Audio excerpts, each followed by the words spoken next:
হ্যাঁ, নীনা বুবু, যাকে আমি গুরু মানি। তার একটা ছোট্ট পরিচয় দিই। তিনি আমাদের বিখ্যাত কবি গোলাম মোস্তফার নাতনি, একটা আর্টের প্রতীক।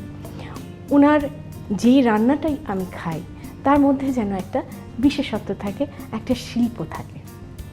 এই খাসির মাংসটা নীনা বুবুর একটা স্পেশালিটি, এবং আমি সেটা আপনাদের সাথে শেয়ার না করে পারছি না। চলুন তাহলে নীনা বুবুর পুদিনা মাংসটা রান্না করার আগে আমরা একটু দেখে আসি এটা রান্না করতে কি কি উপকরণ লাগে।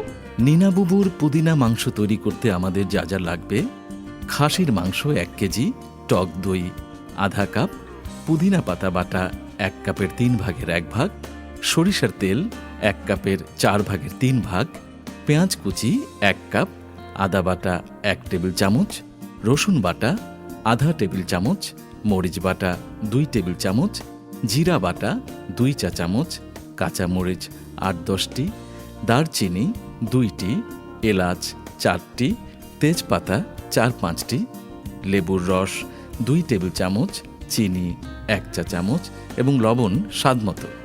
আমি নিয়েছি খাসির মাংস। এর মধ্যে আমি হ্যাং কার্ড অর্থাৎ দইকে আপনি ঝুলিয়ে রাখবেন একটা কাপড়ের পুটলিতে অন্তত 2 ঘন্টা।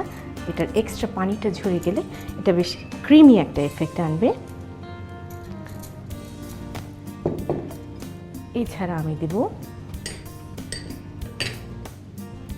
আদা বাটা, রসুন বাটা, মরিচ বাটা, লবণ। এবারে মাংসটাকে ভালো করে মেখে নিন।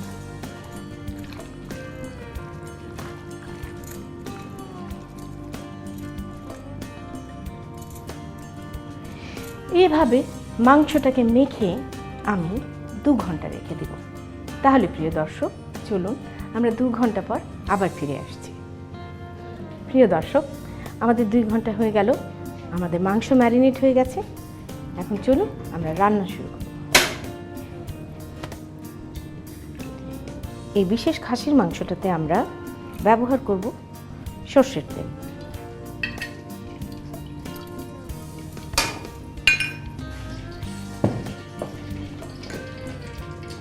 তেল গরম হতে হতে আমি এতে দেব তেজপাতা, দারচিনি, এলাচ।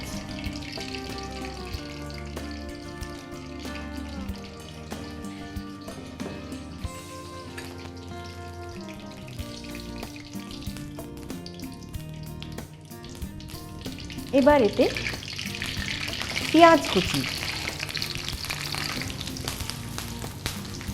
কুচি দিয়ে বেশ লাল লাল করে ভেজে নেব।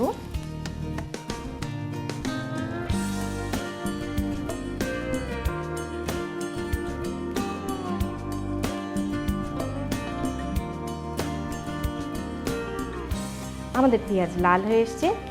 এখন আমরা গোশটা এর মধ্যে ঢেলে দেব।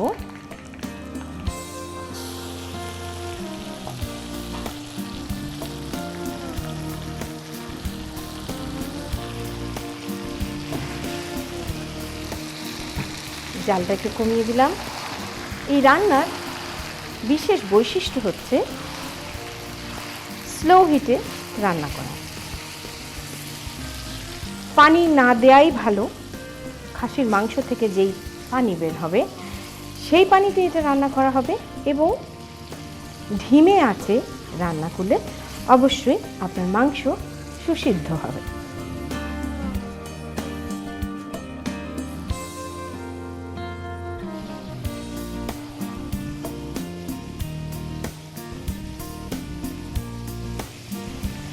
মশলাগুলো তেলের সাথে মিশিয়ে দিলাম। এখন এটাকে ধিমে আঁচে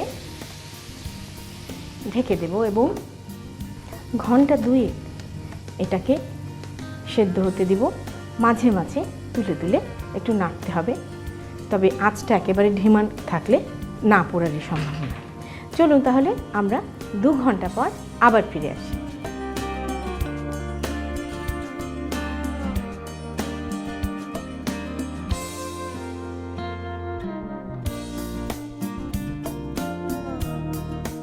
প্রিয় দর্শক, আমাদের 2 ঘন্টা হয়ে গেছে। এর মধ্যে আমরা কয়েকবার মাংসটা একটু নেড়ে চেড়ে দিয়েছি।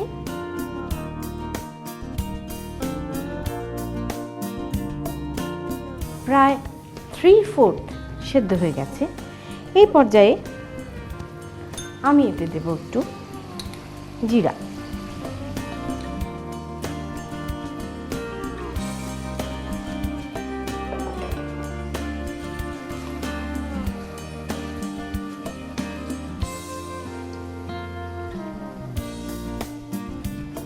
জিরাটাকে ভালো করে মিক্স করে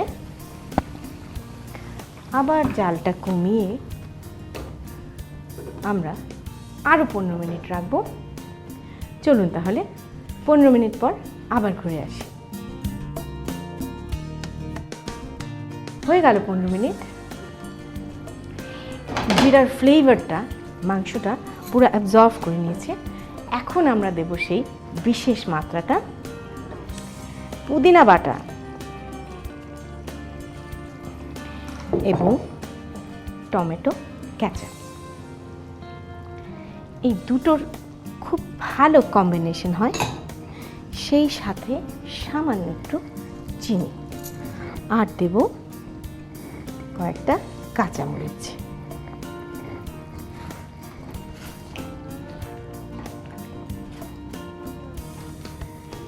পুদিনা পাতার শুধু রঙই নয়, দারুণ একটা ফ্লেভার, সম্পূর্ণ একটা নতুনত্ব অ্যাড করবে এই মাংসটাতে।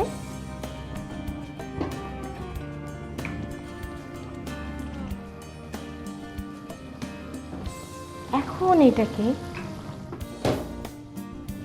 ঢেকে আরও 10 মিনিট।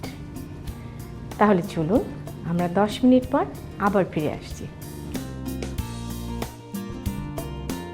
হয়ে গেল আমাদের 10 মিনিট। চলুন তাহলে এখন খুলে দেখি। দারুণ একটা পুদিনা পাতার স্মেল বের হয়েছে। এখন আমি চুলোটা বন্ধ করে দেব এবং এটার ফিনিশিং দেব একটু লেবু রস। একেবারে সম্পূর্ণতা পেয়ে গেল রান্নাটা।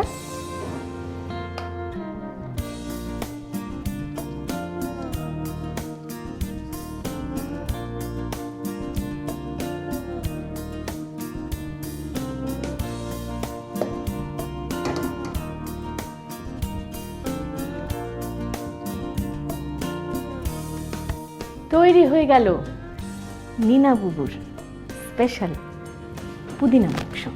আপনাদের সবার সুবিধার জন্য চলুন আরেকবার দেখে আসি এটা প্রণালীটা।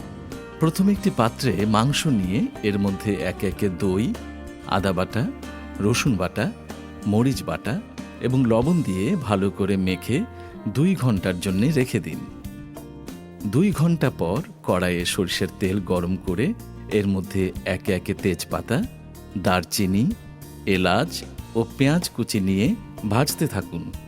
ভাজা হয়ে গেলে এর মধ্যে মাখানো মাংসগুলো ঢেলে দিন এবং সামান্য নেড়ে অল্প আঁচে 2 ঘন্টার জন্য ঢাকনা দিয়ে ঢেকে রাখুন। 2 ঘন্টা পর ঢাকনা উঠিয়ে মাংসের মধ্যে জিরা গুঁড়া মিশিয়ে আরও 15 মিনিটের জন্য অল্প আঁচে ঢেকে রাখুন।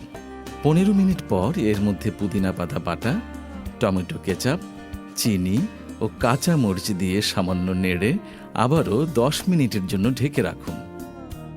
10 মিনিট পর ঢাকনা তুলে এর মধ্যে লেবুর রস দিয়ে নেড়ে পাত্রে ঢেলে পরিবেশন করুন নীনা বুবুর পুদিনা মাংস। প্রিয় দর্শক, দেখলেন তো দারুণ দুটো মাংস রান্না, একটা রত্না আপার স্পেশাল ভুনা মাংস।